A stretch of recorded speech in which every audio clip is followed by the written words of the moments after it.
Greetings from Ben Thinkin, and welcome to the BB Max Show. Brenda's not here today, so it's me, myself, and I speaking about liberty enlightening the world. But before I get into that, we're going to start off in the Dark Ages, going back to the Dark Ages after Western civilization had collapsed. Now then, in the Dark Ages, people weren't really concerned about liberty. They were more concerned about living day to day, one day at a time. But humanity can be very ingenious, and people were finally figuring out ways to make things better. And that's how civilization was revived, basically. Now these people, the scientists, were figuring out how nature actually worked, and other people started thinking, well, what about other things? And so they wanted people to apply reason and careful questioning to many areas of life, such as religious belief, political life, and educational practice, in addition to science, of course.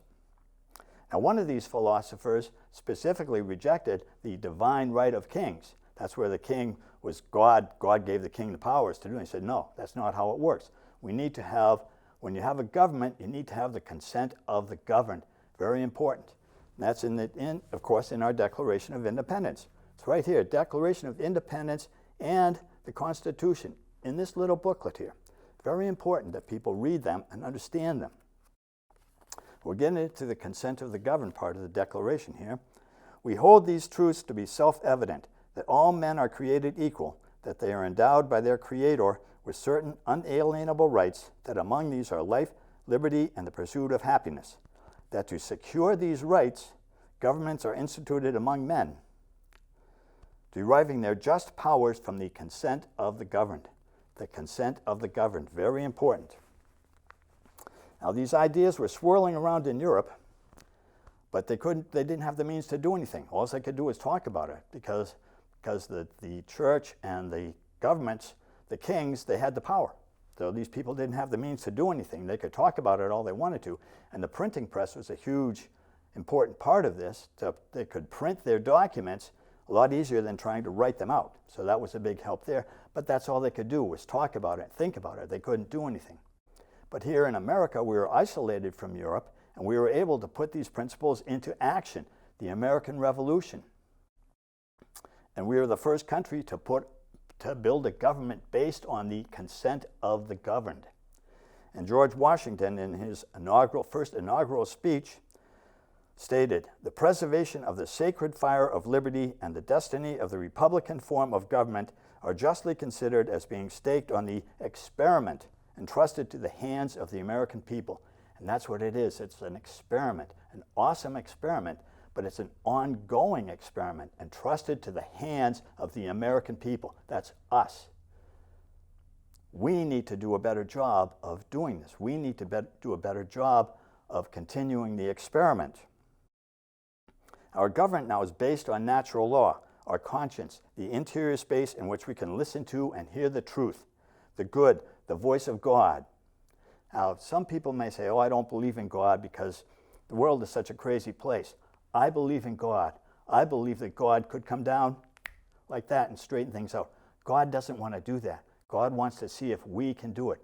That's why God gave us our conscience and wants to see if we can do it. I know that we can do it. We really can. Consult your conscience and live by the golden rule, and that'll be a long, big step towards doing that. Now, the people of France, they saw what we had done, and they were thrilled by that. They tried to emulate what we had done. They weren't real happy with the king just after our revolution. They weren't real happy with their king, so they overthrew the king and instituted a government. But the people who had control of that government let the love of power and control overcome their conscience, and they just became dictators, basically. And they said that if you don't agree with what we're doing, you're an enemy of the state. And they executed 17,000 people. 17,000 people were executed because they were considered enemies of the state. So that didn't work out too well for them. They tried several governments, and they just didn't work out for them. They ended up with Napoleon. That didn't work out very well either. But they were trying to emulate what we had done. There was one thing they didn't like that we still had, though. That was slavery. They did not like that at all.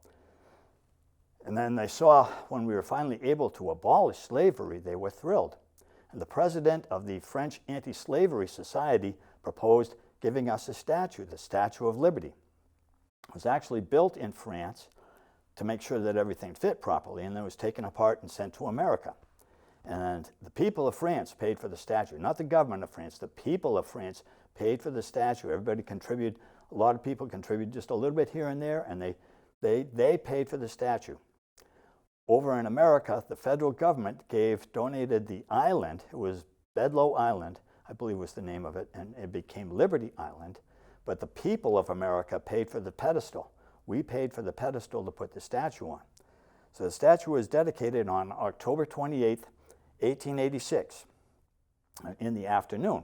The morning of that day, there was a parade through the streets of New York that wound around, and when it went by the Wall Street offices, the stockbrokers in there, they were still working. There wasn't a holiday back then, but they were so thrilled and excited, they gathered up the ticker tape and threw it out the windows. And there's your first ticker tape parade. And then they dedicated the statue in the afternoon. Now, there are replicas of the statue throughout the world. Not the same size, of course, but throughout the world, because people really, really are inspired by liberty enlightening the world. Now, there's one person that was inspired by that, Ho Chi Minh. He was born in Vietnam, and he's actually studied in France and in the United States, and he was very inspired by our Declaration of Independence and the Constitution, very inspired by them. And when he was born in Vietnam, it was a colony of France. And in World War II, the Japanese managed to evict the French, but after the war, when the Japanese were evicted, Vietnam declared its independence. Ho Chi Minh wrote the Vietnamese Declaration of Independence and based on our Declaration of Independence. And he was hoping that the United States would help them to become their own country. But we said no. And a very difficult decision, but we ended up saying no. And he was not happy about that at all. And he said, "What, the Statue of Liberty standing on her head?" Unfortunately for the people of Vietnam, that didn't work out so well for them because Ho Chi Minh's conscience was overcome by his love of power and control, and he became dictator of Vietnam. That didn't work out too well. But I know that we can do this. What we need to do for our 250th birthday, we should be celebrating, dancing in the streets with all the things we've accomplished and all the things that we can do and all the amenities we have today, electricity, running water, refrigeration, all those things. We should be celebrating all of our good fortune. But instead, what are we doing? We're bashing each other. Now, if you follow politics, you know that blue is for liberals, red is for conservatives. Instead of beating each other up, we need to work together again. We've done it before, we can do it again. There's a national organization working to help us do that, Braver Angels. Please check them out at braverangels.org. Now, as I mentioned, we've done it before, we can do it again, work together. Way back in 1787, the Founding Fathers determined that the Articles of Confederation weren't strong enough to keep our country, hold our country together. So they had the Constitutional Convention to write a totally new document. They felt that they couldn't amend the Articles of Confederation. They just had to start again. So they met in 1787 in Philadelphia in the summer. And they met at Independence Hall, and they closed the windows so people couldn't listen in on what they were saying. Closed the windows in the hot summer, sweltering in there. And there were some heated discussions, but they got along well. They got it done. They got it done. They worked together and got it done. Came up with a new constitution. We've only had one. It's a rock-solid foundation. Other countries have had several, but it's better to have just the one. And that's part of the continuing experiment, because we can amend the Constitution. If you think there's something that needs to be added, you can amend it. That's fine. So we can do that, working together again. And unfortunately, too many people today on each side, it's just total victory or total defeat. You got people on one side saying there's 5 good reasons you should agree with me. 1, 2, 3, 4, 5. Those are 5 very good reasons. Person on the other side says, I got 5 good reasons you should change your mind and agree with me. 1, 2, 3, 4, 5. And what's that end up with? that, bashing. That's all they do, bashing.